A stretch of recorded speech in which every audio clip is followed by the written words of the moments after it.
What's up everyone? John Renger from Techno Buffalo here. It has been just about 2.5 months since this little guy, the iPhone 6, hit the market. I wanted to share my thoughts and impressions, what I liked, didn't like, and what's changed since the initial review of the device. If you're thinking about picking up an iPhone 6, maybe you already got one, and want to see if we agree with you, let's go ahead and get started.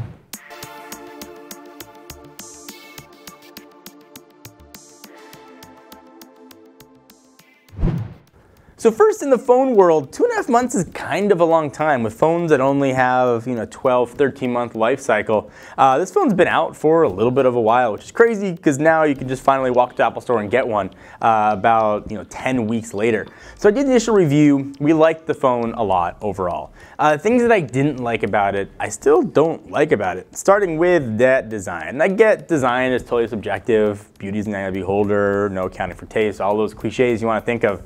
I don't like the way that the phone looks. I feel like Johnny Ive and company, who've really held themselves to super high standards, phoned the design in completely. I don't like the way the antenna bands look on. I know everybody's like, oh, but John, the HTC M8 has antenna bands. You don't say anything about that. I knew it. I knew you're a fanboy. I think that it looks better on the M8 because of the shiny material and sort of the anodized aluminum that you've got on the iPhone. So that's my thought there. Camera hump, still don't like that camera hump. It's a hard thing to accept on a phone that doesn't have optical image stabilization. The lens isn't going in and out. Why does the camera have to be humpy? I don't get it. I feel like it shouldn't be. Bending issues wasn't that big a deal with the iPhone 6, more with the 6 Plus, but in case you're worried, no bending issues at all on this guy. I think that got blown way out of proportion. So let's talk about battery. Smaller battery in the iPhone 6. When I started using the 6 Plus 2.5 months ago, I like big phones. It was really too big for me. So I thought I would try the iPhone 6. And I started using it pretty regularly, and battery life wasn't as good as I thought it would be. And I want to give a disclaimer. The counterpoint to that is Brendan Russell's been using an iPhone 6 pretty much every day since it came out while he's testing other devices. His battery life has been the complete opposite of mine. His has been really good. He doesn't plug his in even every day. But the difference is he doesn't use his phone as much as I do. I keep my brightness around 80%. I'm making hours of phone calls on it, checking, watching video. I'm playing some games on it. A lot of iMessage and text messaging going on. Pretty heavy usage, primarily connected to Wi-Fi either at the office or home. And I have somewhere between 20% or so battery life by end of the day, which is cutting it really close for me. Whereas on the 6 Plus, it'd be more on the 40–50% battery life levels. So that was a really big issue.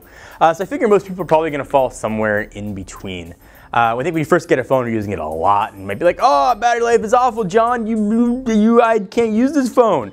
But then you have it for a couple weeks and start using it less and less. I think people are going to fall in between Brandon and myself. Battery life is about the same as the 5S generation. So if you had a 5S and you get through a whole day, you're going to be fine with this. Lower screen resolution than we've got on the iPhone 6 Plus. Same PPI that we had for previous Retina displays. I always equate phone screens to shopping for TVs. Say you're walking around Best Buy and you see a wall of 10 TVs, ranging from cheap to really expensive, and a variety of resolutions from 720 up to 4K. You see them all together, you're gonna notice a really big difference in TV sets when you look at them side by side. You pick one of those sets, maybe one somewhere in the middle, take it home. It's gonna look good. You're not nothing to compare it to. I think that's the same thing with phone screens. The iPhone 6 screen looks fine. It doesn't look like the best phone screen in the world, it doesn't look like the worst phone screen in the world, it looks like a very serviceable phone screen. And maybe at the premium price Apple's charging, it should have a better device. That's sort of going to be up to how you feel Apple's doing on their pricing scheme. But just how it works from an average user, the screen's been fine. Video looks good, text looks crisp, there's no pixelation you can see with the naked eye. Obviously, things just look decent on it. It's, again, not the best. I think the best mark right now probably goes to Samsung. For the screens on the Note 4 is absolutely ridiculous. This is a good screen. By no means the best, but hasn't been an issue for me. Speaking of issues, one thing I had with the 5S was really tough time with Touch ID. It just didn't work for me, hardly ever.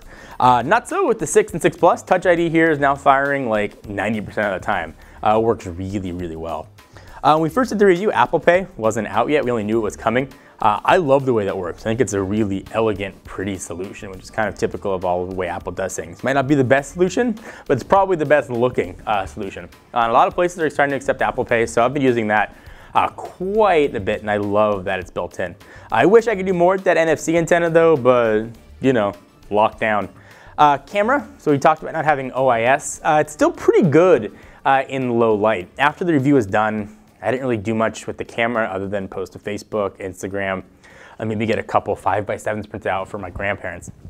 That was really it, and for that kind of stuff, the camera looks fine. Low light shots still look fine despite OIS. Video still looks fine as long as you're not like doing this with it. They're both very serviceable. I would have loved higher megapixel counting here in case you want to blow it up, or in case you want to zoom in on a particular area and crop it and print that out. But it's not a deal breaker. You're not getting the best camera phone, but you're not getting the worst, which if you notice is kind of a trend with the iPhone 6. You're not getting the best phone in the world, you're getting a good phone. And for those of you out there that want something that sort of is in the Apple ecosystem, iMessage is important to you, iPhoto is important to you, iCloud is important to you, you're going to want to stay in the iPhone lineup, and this is the least expensive way to get into the most current generation of iPhone devices. You can be pretty happy with it. Speakers, pretty good, not great, sort of seems to be a theme here. I still really like the way the phone kind of curves around. It feels really nice when you're swiping from side to side. I haven't had the need to put a case on it, haven't dropped it yet, so that's been kind of good. The back isn't wearing as well as I would have liked. It's still sort of showing fingerprints and smudges. Not so many scratches, which has been nice. You know, I again haven't dropped it on pavement yet, fortunately. But sort of being in the same pocket with keys, it still looks pretty new. If I cleaned it up and buffered it, I could probably pass it off as like almost brand new. So the moral here is, and I think the same thing was the review, it's a really good phone. It's one of the best Apple phones that have ever been made. And if you're the kind of person that wants an Apple phone and wants a current generation phone, you're gonna be pretty happy here. If you want the latest cutting edge specs from an Apple device, you want to look towards the 6 Plus. If you want something that's going to work well for a year, 2 years, and again, you want message to Apple's ecosystem, it's again a really solid choice for you to pick up. I don't know if my review score would change at all. I think the experience you get the first day you use an iOS device is kind of similar to the same experience you're going to get, maybe a year later or 2.5 years later, which I guess is a testament to iOS.